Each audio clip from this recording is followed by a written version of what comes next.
ایک زازان نام کا گویا تھا، آواز بڑی سریلی تھی۔ شراب خانے میں جب محفلیں سجتی تھی تو معاذ اللہ وہ گانے گایا کرتا تھا، سریلی آواز تھی۔ حضرت عبداللہ ابن مسعود حضور کے صحابی، حضور نے فرمایا عبداللہ ابن مسعود اسی طرح قرآن پڑھتے ہیں جس طرح میرے اوپر نازل ہوا تھا۔ حضرت عبداللہ ابن مسعود چھوٹا قد اور پتلی پتلی ٹانگیں تھی حضرت عبداللہ ابن مسعود کی۔ ایک دن درخت پہ چڑھے ہوئے تھے تو کچھ لوگوں نے بچے کرتے ہیں مذاق، معاذ اللہ کچھ نے کہا کتنی پتلی ٹانگیں۔ اللہ کے محبوب علیہ السلام نے فرمایا قیامت کے دن عبداللہ ابن مسعود کی ٹانگوں کا وزن احد پہاڑ سے بھی زیادہ ہوگا۔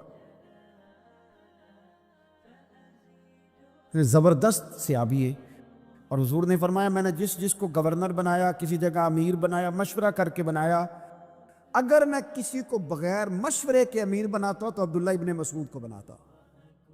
حضرت عبداللہ ابن مسعود گزر رہے تھے تو وہ جو زازان نام کا گویا تھا وہ گانے گا رہا تھا، سریلی آواز کانوں میں آئی، کھڑے ہو کے کہنے لگے کون ہے؟ کہا جناب زازان نام کا گویا ہے۔ مصطفیٰ کریم کے شانوں والے غلام کی زبان سے لفظ نکلے، کتنی سونی آواز ہے، کاش یہ قرآن پاک کی تلاوت کرتا۔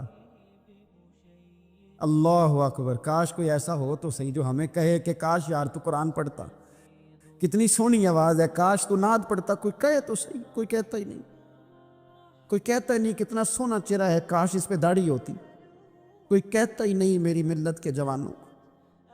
ہائے، حضرت عبداللہ ابن مسعود کہنے لگے کاش یہ قرآن پاک پڑھتا، یہ کہہ کے چلے گئے۔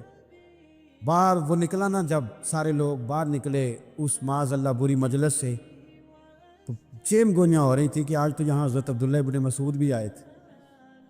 تو زازان سے کسی نے کہا کہ آج حضرت عبداللہ ابن مسعود نے تیری آواز سنی، تیری آواز۔ تو وہ کہہ رہے تھے کاش اتنی سونی آواز سے قرآن پڑھتا تو مزہ آتا، کاش۔ وہ کہنے لگا نبی پاک کے صحابی نے میرا نام لیا ہے، گویا ہو کے میرا ذکر کیا ہے، حضرت عبداللہ ابن مسعود نے میرا نام لے کے کہا کہ کاش میں قرآن پڑھتا۔ وہ میرے لیے کہا مصطفیٰ کے صحابی نے، حضور سے قرآن سیکھنے والے کی خواہش ہے کہ میں قرآن پڑھوں۔ دوڑے گئے، کدھر ملیں گے عبداللہ ابن مسعود؟ فلاں جگہ غسل کیا، وضو کیا، پیروں میں لگ گئے جا کے، کہنے لگے سونیا جس کے قرآن پڑھنے کی تعریف مدینے والے کریں وہ میرے بارے میں کہے کہ مجھے قرآن پڑھنا چاہیے تھا، آج سے میں نے ٹھوکر ماری سارے گانوں کو، سکھاؤ مجھے قرآن، میں قرآن ہی پڑھا کروں، میں قرآن پڑھوں گا، میں پڑھ کے سناؤں گا، لوگ میری زبان سے اللہ کے کلام کی تلاوت سنا کریں گے۔ کوئی بیٹھا ہوا مجھے دور دعا دیتا ہے، میں ڈوبتا ہوں سمندر اچھال دیتا ہے۔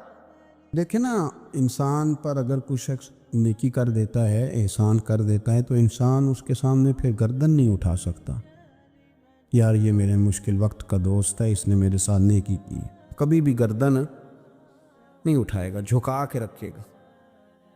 تو اگر عام کوئی نیکی کر دے تو اس کے سامنے انسان کبھی گردن نہیں اٹھاتا، تو جو رب ساری نعمتیں عطا فرمائے، جو کہے کہ تیری تخلیق میں نے کی، تجھ سے پہلوں کو بھی پیدا میں نے کیا، تیرے لیے زمین کا بچھونا بھی میں نے بچھایا، آسمان کی چھت بھی میں نے لگائی، تیرے لیے زمین سے ساری اناج کو، پھل کو، کھیتیوں کو نکالا بھی تیرے لیے، اب تو اس طرح کر کہ تو میری عبادت کر، تو میری بارگاہ میں جھک جا۔ بہت سارے نشے لوگوں کو لگے ہوئے ہوتے ہیں، ہر آدمی کوئی نہ کوئی نشہ کرتا ہے، کوئی دولت کا کرتا ہے، کوئی شہرت کا کرتا ہے، کوئی اپنی تعریف کا نشہ کرتا ہے، دو چار لوگوں سے تعریف سن کے مطمئن ہو جاتا ہے۔ ناراض تو نہیں ہو گیا اس جملے سے؟ آپ کرتے ہیں لوگ دولت کا نشہ بھی، یہ جب نقصان ہوتا ہے تو بندے بیمار نہیں ہو جاتے؟ پیسے ڈوب جاتے ہیں تو لوگ بیمار نہیں ہو جاتے؟ تو اس کا مطلب یہ ہوتا ہے کہ نشہ ٹوٹ گیا ہے۔ اب بہک ہوئے ہیں تھوڑے سے تو کانپتے ہیں، تڑپتے ہیں، پریشان۔ نشہ ہی اسی طرح ہی کرتا ہے نہیں ملتا تو پریشان ہوتا ہے۔ یہ سارے نشے ہیں، مختلف قسم کا نشہ. ہم مانتے نہیں اس بات کو، تسلیم نہیں کرتے، کیونکہ تسلیم کرنا بڑا مشکل کام ہے. اس کے لیے تو بڑی ساری چیزیں جو ہے وہ دبوچ کے اور بڑی سارے رستے پھلانگ کے آنا پڑتا ہے، تو بڑا مشکل ہے ماننا، ورنہ کرتے ہیں ہم. ہمارا مزاج ہے.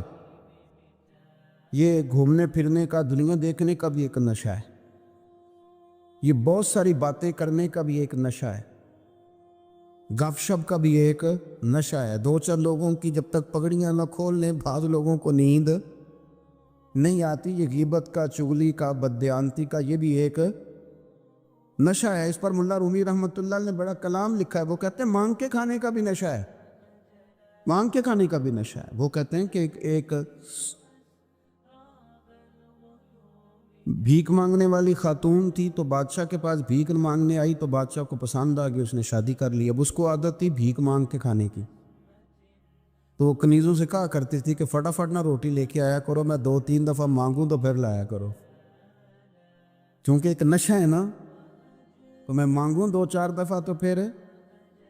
تو انسان بہت سارے نشے کرتا ہے، یہ مانتا نہیں. یہ موبائل، یہ فیس بک، یہ سارے نشے ہی ہیں. اپنی فوٹو لگا لینا، سارا دن اسی کو دیکھتے رہنا. اور بڑے بڑے سیانے بندے جو وزادار ہیں، بڑے وزادار لوگ ہیں، لیکن وہ بھی سنجیدگی کے قائل نہیں، اس طرح کے نشوں کا شکار ہیں. یہ سارے نشے ہیں جو ہم نے پال لیے.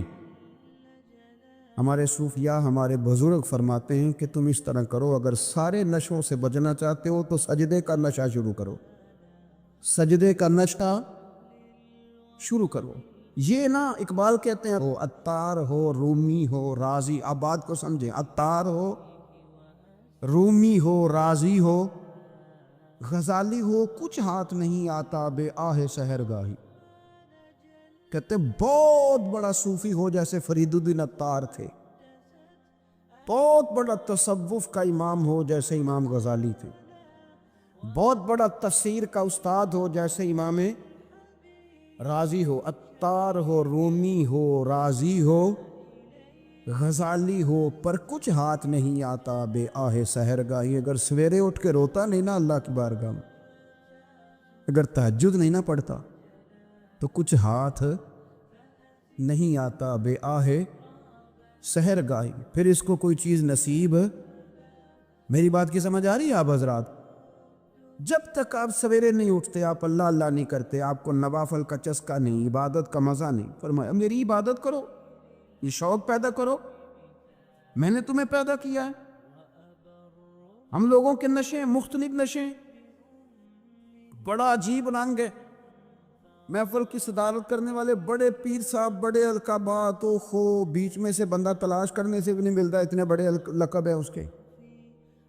لیکن وہ ساج سنور کے 2.5 گھنٹے بیٹھا رہا محفل میں، اور نماز کا وقت آیا تو اس نے مختصر سی پڑھی اور نکل گیا.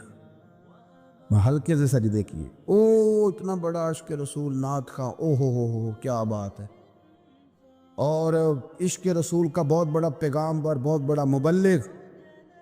وہ بیچارہ سمجھ ہی نہیں سکا کہ اللہ کے رسول نے فرمایا تو نماز پڑھ، میری آنکھیں ٹھنڈی ہو جائیں گی. تو یہ نشے کے عادی تو ہیں، پر حقیقت کے قائل نہیں. یہ بس ٹھیک ہے، خوابوں کی دنیا میں لوگ زندہ ہیں، پر جن کو یہ جو نشہ تھا نا عبادت کا، یہ میرے رسول پاک کی چاہت ہے، یہ میرے نبی کریم علیہ السلام کی. آپ دیکھیں نا، حضور مہینوں جا کے غار حرا میں بیٹھتے. کیا وہاں تبلیغ کرتے تھے؟ کوئی کتاب لکھتے تھے؟ رسول کریم علیہ السلام مہینہ رہتے غار حرا میں. کوئی نہ مجھے دیکھے، کوئی نہ مجھے ملے. حضور یہاں کیا ہے؟ فرمایا میں اپنے رب کی عبادت کروں گا. نبی کریم علیہ السلام نے سجدوں کے ساتھ پتھروں اور پہاڑوں کو آباد کر دیا، سجدوں کے ساتھ. آپ کا سجدہ آپ کو بہت ساری چیزوں سے چھڑا لیتا ہے، یہ بہت ساری جگہوں سے جھکنے سے بچا لیتا ہے. صوفیاء، اولیاء یہ کیا کرتے تھے؟ یہ سجدے کا ذوق ہی تو پیدا کرتے تھے. سجدے کا ذوق. شاہ عبدالعزیز دباغ رحمۃ اللہ تعالی علیہ اپنے مریدوں سے فرمایا کرتے تھے کہ اگر تم پکے نمازی بن جاؤ نا، تہجد گزار ہو جاؤ، تو میرے پاس آنا جانا چھوڑ دینا. عرض کی حضور کیوں؟ فرمایا میں تمہارے اور رب رسول کے راستے میں رکاوٹ نہیں بننا چاہتا، اب میرا مقصود ہے تمہیں وہاں تک پہنچانا، جب پہنچ گئے تو پھر میری ضرورت ختم ہو گئی۔ ہاں کبھی وسوسہ آئے، شک پیدا ہو، تکلیف ہو تو آنا، ورنہ میں نہیں چاہتا کہ میں رکاوٹ بنا رہوں۔ تم اللہ اللہ کرو، اس مالک کو راضی کرو۔ میرے رسول پاک علیہ وسلم نے فرمایا بندہ اللہ کے سب سے قریب اس وقت ہوتا ہے جب وہ سجدے کی حالت میں ہوتا ہے۔ کس کے قریب ہوتا ہے؟ اللہ کے سب سے قریب ہوتا ہے وہ بڑا نیڑے ہے رب کے، بڑا قریب ہے، اس لیے کہ وہ حالت سجدہ میں، وہ جب سجدے کرتا ہے نا اس کی بارگاہ میں جب جھک جاتا ہے۔ آپ ذرا سجدے کی کیفیت دیکھیں نا، زبان بھی یہاں ہے، آنکھ بھی یہاں ہے، کان بھی، عقل بھی ساری، اس نے سارا کچھ رکھ دیا سجدے۔ آپ وہ کبھی پیچھے جائیں تو دیہاتوں میں کہا جاتا تھا ناک سے نکیریں نکالو، بہت بڑی سزا ہوتی تھی نا، ناک سے نکیریں نکالو، بڑی سزا ہوتی تھی۔ تو اس نے کہا مالک مجھے کسی نے کہا نہیں، پر دیکھنا میں نے رکھ دی ساری عقل سجدے میں، اور رکھ کے کہا کیا؟ سبحان ربی یا اللہ میں پست ہوں تو اعلیٰ، اللہ تو میرا رب ہے اور تو سب سے اعلیٰ اتنا۔ اور فرمایا جب یہ اس کیفیت میں ہوتا ہے تو پھر یہ اپنے رب کے قریب ہوتا ہے۔ کثرت عبادت، نوافل، ہمارے ہاں عمرے کی قرآن اندازی محفلوں پہ ہونے لگ گئی ہے، حالانکہ حدیث سے ثابت نہیں۔ میں دوستوں سے کہتا ہوں جائز ہے، کرنی چاہیے، عمرے کی قرآن اندازی جائز ہے، پر کسی حدیث میں نہیں آئی کہ قرآن اندازی کرو عمرہ کرو۔ حدیث میں قرآن اندازی یہ آئی ہے کہ نبی پاک علیہ السلام نے فرمایا تمہیں پتہ چل جائے نا پہلی صف کا ثواب کتنا ہے، تم قرآن اندازی کرو۔ عمرے کی قرآن اندازی کا تو پوسٹر چھپتا ہے، تو یہ والی قرآن اندازی کب ہونی ہے؟ ہونی چاہیے کہ نہیں؟ حضور نے فرمایا تمہیں پتہ چلے کہ اس کا ثواب کتنا، تو تم قرآن اندازی کرو، تم قرآن ڈالو۔ جب آپ نماز پڑھ رہے ہوتے ہیں، جب آپ کا مصلی آباد ہوتا ہے، صلاح الدین ایوبی ایک بزرگ سے ملاقات ہو گئی بیت المقدس پر قبضہ تھا عیسائیوں کا، تو صلاح الدین بڑے پریشان تھے۔ وہ بابا جی کہنے لگے پتر کیا ہوا؟ کہنے لگے حضور پتہ چلا ہے دشمن کے 2 بحری بیڑے اسلحہ لے کے آ رہے، مسلمان پہلے ہی کمزور ہیں، اور اب اگر 2 بحری بیڑے اور آ گئے تو حضور مسئلہ بن جائے گا۔ تو میں پریشان ہوں کہ کس طرح یہ کم مسئلے والی ہماری فوج ہے کیسے مقابلہ کرے گی۔ تو بابا جی کہنے لگے پتر اس طرح کرنا، آج رات تو بھی دعا کرنا اور میں بھی کروں گا، تو بھی دعا کرنا، آپ ناراض نہ ہونا، ہم تو پیروں والے ہیں، ہم تو پیروں کے نوکر غلام ہیں، ہمارا تو گزارا ہی نہیں، ہمیں تو ملتا ہے سارا کچھ وہاں سے۔ پر میرا سوال یہ ہے کہ تعویذ لینے جاتے ہو نفل کیوں نہیں پڑھتے؟ رات اللہ اللہ کیوں نہیں کرتے؟ یہ بھی تو ہمارے بزرگوں کا ہی طریقہ ہے، انہوں نے تو ہمیں سکھایا ہے۔ صلاح الدین ایوبی سے بزرگوں نے کہا کہ رات آج نا اللہ اللہ کرنا، تو میں تیرے لیے دعا کروں گا، تو بھی دعا کرنا۔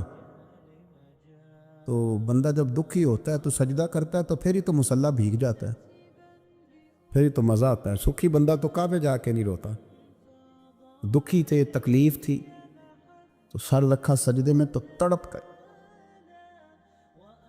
اور وہ بابا جی کہتے ہیں میں مسجد آیا تو صلاح الدین چیخے مار کے رو رہا تھا اور کہہ رہا تھا مالک میں کوئی اپنی شان کے لیے تو نہیں نہ لڑ رہا، اللہ کو میں کوئی قبضوں کے لیے تو نہیں لڑ رہا، مالک تیرے لیے لڑ رہا ہوں، مجھے بے آبرو نہ کرنا، میری مدد فرمانا۔ کہتے ہیں میں آیا تھا کہ مسجد میں دعا کروں گا، پر صلاح الدین ایوبی کو روتے دیکھا تو میں لوٹ گیا۔ تو سویرے صلاح الدین ملے تو بڑے خوش تھے۔ میں نے کہا پتر کیا ہوا؟ کہنے لگے حضور وہ بحری بیڑے 2 آ رہے تھے نا اسلحہ لے کے، دونوں ڈوب گئے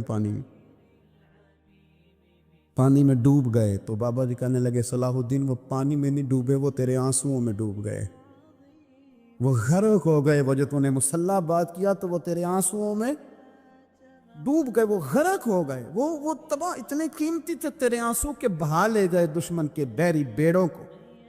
میرے بھائی ٹھیک ہو گیا جی، میرے عزیز سمجھ لیں اس بات کو ہمیشہ کے لیے، اور اس پر غور کرنے اچھے طریقے سے کہ میرے رسول کریم سید عالم صلی اللہ علیہ وسلم نے نا ہماری توجہ دلائی، حضور نے ہمیں بتلایا، ہمارا ذوق بڑھایا عبادت کی طرف۔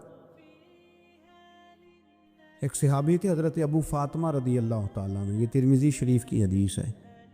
نبی پاک علیہ السلام نے فرمایا، ابو فاطمہ قیامت کے دن مجھ سے جلدی ملنا چاہتے ہو کہ دیر کے ساتھ؟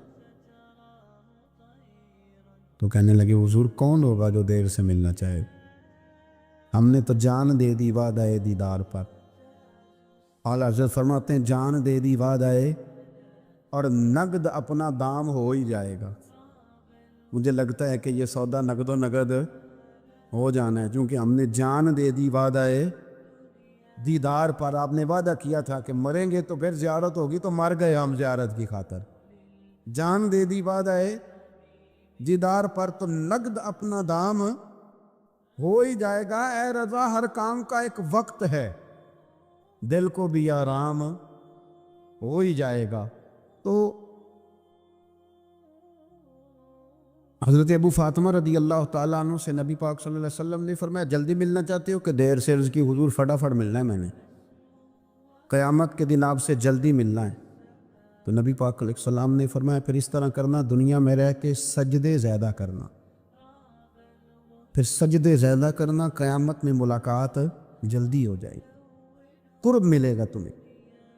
اپنے بچوں کے اندر دیکھیں نا، ہم شوق پیدا کرتے ہیں، ہمیں صحیح لفظ نہیں بولنے آتے، پر ہم بچوں میں شوق پیدا کرتے ہیں کہ پتر ڈاکٹر بن جائے گا تو بڑا نفع کرے گا، تو لوگوں کی خدمت کرے گا، ملک و ملت کی خدمت کرے گا، تیرے ابا کا نام روشن ہوگا، تیرے دادا کی تعریفیں ہوگی۔ ہم یہ ذوق پیدا کرتے ہیں، ہم اپنے نوجوانوں کے اندر یہ فکر پیدا کرتے ہیں، انہیں ہم سمجھاتے ہیں کہ میاں جب تم پڑھو گے، محنت کرو گے تو فلاں آدمی کی طرح تمہارا نام ہوگا۔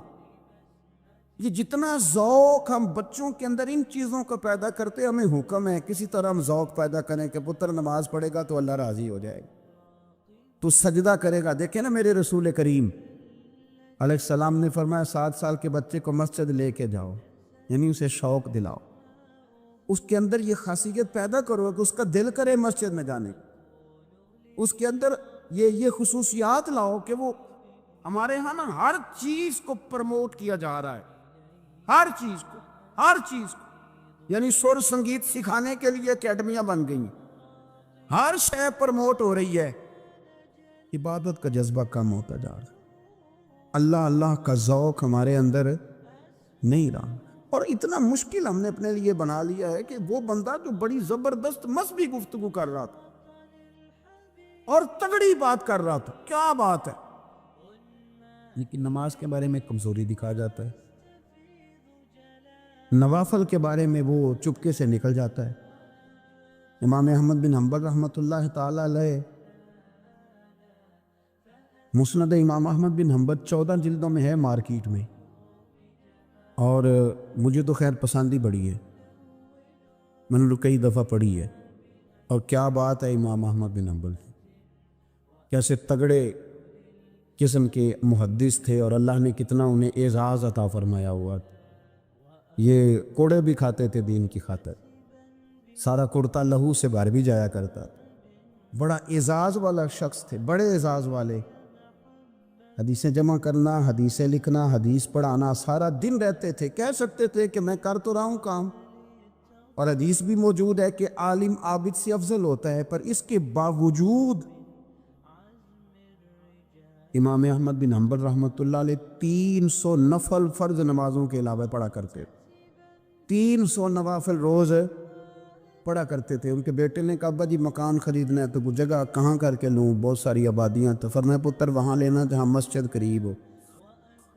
میرے رسول کریم سید عالم صلی اللہ علیہ وسلم اتنا پسند کرتے مسجد کو، اتنا پسند کرتے نماز کو، کہ رسول کریم صلی اللہ علیہ وسلم تہجد کی نماز بھی پڑھتے، پھر حضور فجر کی نماز بھی پڑھتے، نبی پاک وتر کو الگ کر کے پڑھتے، عشاء کے ساتھ نہیں پڑھتے۔ یہ تو ہم اس لیے اجازت دی ہمارے بزرگوں نے کہ بعد میں اٹھے گا کون علیحدہ وتر پڑھنے کے لیے، عشاء کے ساتھ پڑھ لیں، وطر پڑھتے، تہجد پڑھتے، فجر پڑھتے، اشراق پڑھتے، چاشت پڑھتے، پھر مغرب کی نماز کے بعد 6 رکعت اوابین پڑھتے، پھر رات کو صلاۃ اللیل پڑھتے۔ سیدہ عائشہ صدیقہ کہتی ہیں زمانہ سو جاتا اور میرے رسول مصلی بچھا کے کھڑے ہو جاتے۔ او یار، کھیتی باڑی کر کے نہیں، محنت مزدوری کر کے نہیں، جناب عائشہ کہتی ہیں میں یہ بھی دیکھتی کہ حضور ایک آیت شروع کرتے تو ساری رات اسی کو پڑھتے، اور میری نظر جاتی تو قدم مبارک پہ ورم آ جاتا۔ یار نماز پڑھ پڑھ کے، اتنی مشقت کر کے، اتنی جد و جہد کر کے ورم آ گیا، یا رسول اللہ اتنی محنت کیوں کرتے ہو؟ فرمایا افلا اکون عبدا شکورا، کیا میں اپنے رب کا شکر گزار بندہ نہ بنوں؟ صحابہ کا ذوق عبادتوں کا، ریاضتوں کا، تلاوتوں کا، طبیعت ہے ان کی۔ مستدرک کے اندر حدیث ہے، رسول کریم صلی اللہ تعالی علیہ وآلہ وسلم کی پیاری زوجہ حضرت عائشہ صدیقہ رضی اللہ تعالی عنہ فرماتی ہیں نبی پاک کی بارگاہ میں عرض کیا گیا یا رسول اللہ صلی اللہ تعالی علیہ وسلم ذرا ارشاد فرمائیے گا عورت پر سب سے زیادہ حق کس کا ہے؟ حضور ذرا بتلائیے گا عورت پر سب سے زیادہ حق کس کا ہے؟ تو یہ کسی مفتی کا قول نہیں، یہ کسی دانشور کی رائے نہیں، یہ اس محبوب کا قول ہے جنہیں اللہ تبارک و تعالیٰ نے دنیا میں راحت اور آرام دینے کے لیے مبعوث فرمایا ہے۔ یا رسول اللہ صلی اللہ علیہ وسلم عورت پر سب سے زیادہ حق کس کا ہے؟ تو حضور نے فرمایا اس کے خامن کا۔ اسی مجلس میں، اسی محفل میں وہ شخص اٹھ کے نہیں گیا، وہی شخص حضور سے سوال کرنے لگا حضور تو مرد پر حق کس کا زیادہ ہے؟ عورت پر تو میں نے پوچھ لیا، نیا شخص نہیں آیا، نیا آدمی نہیں آیا۔ اسی نے اسی مقام پر اسی جگہ کھڑے ہو کے سوال کیا کہ یا رسول اللہ صلی اللہ علیہ وسلم اب یہ بھی ارشاد فرما دیجئے کہ مرد پر سب سے زیادہ حق کس کا ہے؟ نبی پاک نے فرمایا اس کی ماں کا۔ عورت پر سب سے زیادہ حق کس کا ہے؟ اس کے شوہر کا۔ اور مرد پر سب سے زیادہ حق کس کا ہے؟ اس کی ماں کا۔ یہ حقوق، یہ تعین ہے جو نبی پاک صلی اللہ علیہ وسلم نے کر کے دیا۔ یہ حقوق کی وہ والی وضاحت ہے، اور یہ ہر آدمی کا وہ والا مقام ہے جو میرے محبوب علیہ الصلوۃ والسلام نے اپنی امت کو خود بتایا ہے کہ یہ اس کی جگہ ہے اور یہ اس کی جگہ ہے۔ اب یہاں ایک بات اور قابل غور ہے، مرد کی عورت پر بھی حقوق ہیں، عورت کے مرد پر حقوق ہیں۔ انشاءاللہ تعالیٰ ایک موضوع آ رہا ہے، اس میں ان چیزوں کی کچھ زیادہ وضاحت کروں گا، یہاں صرف اشارہ دیتا ہوں۔ نبی پاک صلی اللہ علیہ وسلم کی خدمت میں ایک عورت حاضر ہوئی، اس نے عرض کی یا رسول اللہ صلی اللہ علیہ وسلم مجھے بتائیے گا مرد کے کیا حقوق ہیں، اگر میں ادا کر سکتی ہوں تو شادی کروں، حضور ذرا بتلائیے گا۔ تو یہ حدیثیں ہم نے بیٹیوں کو رٹانی ہے، یہ حدیثیں ہم نے بہنوں کو یاد کرانی ہے۔ میرے نبی پاک علیہ الصلوۃ والسلام سے پوچھا، امام حاکم نے لکھا ہے کتاب البر کے اندر، اس کو ابن جوزی علیہ الرحمٰن نے نقل کیا ہے، یا رسول اللہ صلی اللہ علیہ وسلم مجھے بتائیے گا خامند کے حقوق کیا ہے؟ اور خاتون عرض کرتی حضور اگر تو میں ادا کر سکتی ہوئی تو نکاح کروں گی ورنہ نہیں کروں گی۔ اللہ کے رسول صلی اللہ تعالیٰ علیہ وآلہ وسلم نے ارشاد فرمایا بھئی بات یہ ہے کہ اگر خامند کے جسم سے پیپ نکلے، ریشہ نکلے اور خون نکلے، عورت اپنی زبان سے صاف بھی کرے تو پھر بھی خامند کا حق ادا نہیں ہوتا۔ اور نبی پاک صلی اللہ علیہ وسلم نے وضاحت کر دی، کسی جگہ آپ کو نہیں ملے گا کہ اللہ کے محبوب نے فرمایا ہو کہ میں اگر سجدہ جائز ہوتا تو میں لوگوں سے کہتا مجھے کرو، یہ کہیں نہیں فرمایا، حالانکہ امام الانبیاء ہیں۔ محبوب اس حدیث میں فرمانے لگے سنو، اگر خدا کے علاوہ کسی کو سجدہ جائز ہوتا تو میں عورت کو کہتا کہ اپنے خامد کو سجدہ کرے، میں کہتا عورت کہ وہ اپنے خامد کو سجدہ کرے، تو نبی پاک صلی اللہ علیہ وسلم نے وضاحت کر دی، فرمایا کہ اگر تو یہ والے حق تو ادا کر سکتی ہے تو نکاح کر۔ وہ خاتون بڑی سمجھدار تھی، فوراً بول اٹھی، کہنے لگی حضور میں نہیں حق ادا کر سکتی، لہٰذا میں نکاح نہیں کروں گی۔ میرے عزیز، عورت کو ذمہ داری سونپی۔ پھر میرے نبی پاک صلی اللہ تعالیٰ علیہ وسلم نے مرد کے لیے بھی ان حقوق کا تعین فرمایا، اور اللہ کے رسول صلی اللہ تعالیٰ علیہ وسلم سے جب پوچھا گیا کہ یا رسول اللہ صلی اللہ علیہ وسلم عورت کے حقوق کیا ہے، نبی پاک صلی اللہ تعالیٰ علیہ وسلم سے پوچھا گیا کہ یا رسول اللہ صلی اللہ علیہ وسلم عورت کا حق کیا ہے، تو نبی پاک نے فرمایا جیسا خود کھاؤ ویسا اسے بھی کھلاؤ، جیسا خود پہنو ویسا اسے بھی پہناؤ۔ اور حضور علیہ الصلوۃ والسلام نے فرمایا کبھی بھی عورت کے چہرے پر نہ مارنا، کبھی بھی اس کے ساتھ بغض نہ رکھنا، اسے کبھی بھی تکلیف نہ دینا، اور اسے اگر چھوڑنا ہوا تو اپنے گھر کے اندر چھوڑنا، یعنی اگر کچھ لمحے کے لیے ناراض ہونا ہوا تو اپنی ہی چھت کے نیچے نکالنا نہ، بھیجنا نہ۔ رسوائی ہوتی ہے جب وہ میکے جاتی ہے تو لوگ باتیں کرتے، اگر چھوڑنا ہوا تو اپنے ہی گھر میں چھوڑ لینا، کچھ لمحوں کو ناراض ہو لینا، کچھ ایسی بات کر لینا، لیکن جب اسے نکال دیتے ہو تو مسائل جیسا خود کھاؤ ویسا اسے بھی، جی جیسا خود کھاؤ ویسا اسے بھی۔ تو نبی کریم سید عالم صلی اللہ تعالیٰ علیہ وآلہ وسلم نے اس بات کی وضاحت کر دی۔ اب ایک بات جو قابل توجہ ہے جس پر میں آج خصوصی طور پر بات کرنا چاہ رہا ہوں، وہ یہ ہے کہ نبی پاک صلی اللہ علیہ وسلم نے یہ بھی بتا دیا کہ ماں کا بڑا حق ہے، اور حضور نے یہ بھی بتا دیا کہ بیوی کا بھی حق ہے، جو تم نے خود کھانا ہے اسے کھلانا ہے، جو خود پہننا ہے اسے۔ اب مسئلہ پتہ کیا ہوتا ہے، بیوی کا مطالبہ ہے کہ تو سوائے میرے کسی کی نہیں سنے گا، وہ کہتی ہے کہ چونکہ میں آئی ہوں سارا کچھ چھوڑ کے، اب سوائے میرے تو کسی اور کی نہیں سنے گا۔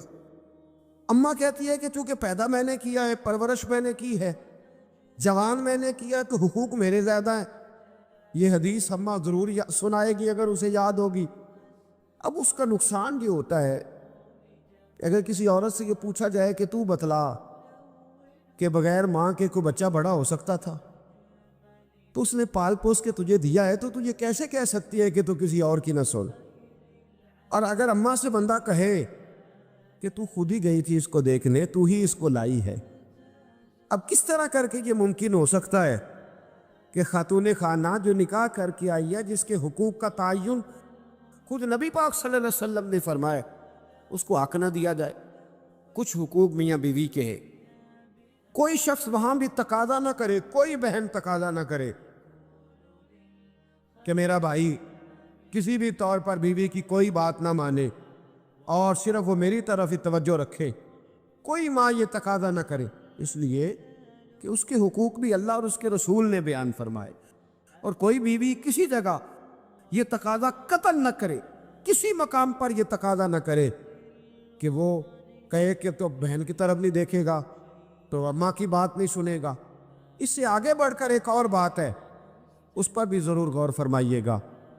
اگر شوہر چاہتا ہے کہ میری بیوی میرے ماں باپ کی عزت کرے، ان کا اکرام کرے، اچھے لفظوں میں ان کو یاد کرے، تو بیوی کے ماں باپ بھی ماں باپ ہی ہوتے، اس کے بہن بھائی بھی بہن بھائی ہوتے۔ اگر تو ان کا نام اچھے لفظوں کے ساتھ پکارے گا، ہمارے معاشرے میں کچھ چیزیں شرم کا باعث ہیں، کہتے مجھے شرم آتی ہے جملہ کہتے، لوگ چھیڑتے، بچے باتیں کرتے۔ میرے رسول پاک صلی اللہ علیہ وسلم نے فرمایا تیرے 3 باپ ہیں۔ یا رسول اللہ کون سے؟ فرمایا ایک وہ اس نے تجھے جنم دیا، پیدا کیا، جس کی صلب سے تو ہے، اور دوسرا وہ جو تیرا استاد ہے، جو تجھے خیر کی تعلیم دیتا، جس کی وجہ سے تو راہ راست پہ ہے، راہ حق پہ ہے، اور تیسرا فرمایا وہ تیرا باپ ہے جس نے اپنی بیٹی دے کے تجھے بیٹا بنایا ہے، تو اس کے حقوق کا تمہیں خیال کرنا۔ یہ کس طرح کی بات ہوئی کہ تو بیوی سے یہ تو تقاضا کرے کہ میں نے آج آ کے دیکھا ہے کہ میری اماں بیٹھی، تم نے روٹی نہیں پوچھی، اور جب اس کی اماں آئے تو پھر تیرے طور طریقے بدل جائیں، تیرا سٹائل ہی بدل جائے، تو ان کا نام لے تو تیری یا تو تیرے لبوں پر طنز یا ہنسی ہو، یا تیرے جملوں کے اندر سخت پن ہو. ایسا نہیں ہونا چاہیے. انسان کو ہر رشتے کو اس کی جگہ پہ رکھنا چاہیے, ہر رشتے کو اس کا مقام دینا چاہیے, ہر رشتے کو اس کا وقار دینا چاہیے. نبی پاک صلی اللہ علیہ وسلم تشریف فرماتی حضرت عائشہ صدیقہ کہ ایک بوڑھی عورت آ گئی. اس عورت نے جب آ کر کے دروازے پہ دستک دی اور جب وہ بولی نا, اس نے گفتگو کی, اس کے جملے محبوب کے سماعت اقدس سے ٹکرائے. کہتے اللہ کے محبوب جلدی سے اٹھ کے بیٹھ گئے. حضور نے اس بوڑھی کا استقبال کیا اور حضور نے اسے بٹھایا. فرماتی ہر آنے والے مہمان کو حضور بڑی عزت دیتے تھے, بڑا نوازتے تھے, ہر آنے والے مہمان پہ بڑا کرم فرمایا کرتے تھے, لیکن اس خاتون کو زیادہ اعزاز دیا. اللہ کے محبوب علیہ السلام نے اس کے لیے کھانا منگوایا, کھجوریں دیں, شہد کے ساتھ تواضع فرمائی. فرماتے وہ بی بی باتیں کرتی تو میں دلچسپی دیکھتا. کچھ مہمان ایسے ہوتے ہیں نا جو آئیں تو بندہ کہتا ہے اللہ کرے اب چلے جائیں نا کسی طریقے سے, اور کچھ ایسے ہوتے ہیں جن کو بندہ کہتا ہے اتنی بھی جلدی کیا ہے, ذرا ٹھہر جائیے, ذرا رک جائیے. دل کرتا ہے کہ وہ ذرا بیٹھے, ان سے کچھ اور بات ہو, کچھ بات اور آگے بڑھے. کس میں ہوتی ہے مہمانوں؟ محبوب پاک صلی اللہ علیہ وسلم نے بہت ہی زیادہ اہمیت دی. حضور محبوب کریم علیہ السلام جب وہ باتیں کرتی تو حضور دلچسپی سے سنتے, ان کے سوالات کے جواب بڑی گہرائی اور گہرائی سے دیتے. حضرت عائشہ صدیقہ فرماتی ہیں دیر کے بعد وہ بوڑھی اٹھی, کہا حضور اب میں چلتی ہوں. نبی پاک نے تحائف تیار کیے. ایک صحابی کو کہا ان کے ساتھ جاؤ اور تحفے انہیں دے دو. کہتے ہیں جب وہ بوڑھی چلی گئی تو میرے دل میں خیال آیا حضور اب مسجد جائیں گے, جب رات کو واپس آئیں گے نا پھر میں محبوب سے پوچھوں گی یہ خاتون کون ہے. لیکن حضرت عائشہ کہتی حضور تو گئے نہیں, لیٹ گئے. اور بڑی خوشگوار کیفیت میں نے دیکھی, حضور کی مقدس آنکھیں کھلی اور محبوب کے چہرے پر عجیب سی رعنائیاں. جناب عائشہ صدیقہ کہتی ہے میں آگے بڑھی اور میں نے قدموں پہ ہاتھ رکھ کے رسول اللہ صلی اللہ علیہ وسلم مہمان تو روز آتے, حضور یہ کاشانہ نور ہے, یہاں روشنی لینے والے تو روز آتے, یہ کون سی بوڑھی تھی کہ آئی ہے تو آپ نے اتنا استقبال کیا ہے, اس انداز میں وقت دیا ہے. اور یا رسول اللہ صلی اللہ علیہ وسلم پھر میں آپ کی کیفیات دیکھ, کون تھی؟ کہتے حضور اٹھ کے بیٹھے اور میں نے حضور کی آنکھوں میں آنسو چمکتے دیکھے. محبوب فرمانے لگے عائشہ یہ میری پہلی زوجہ سیدہ ختیجہ الکبریٰ کی سہیلی تھی.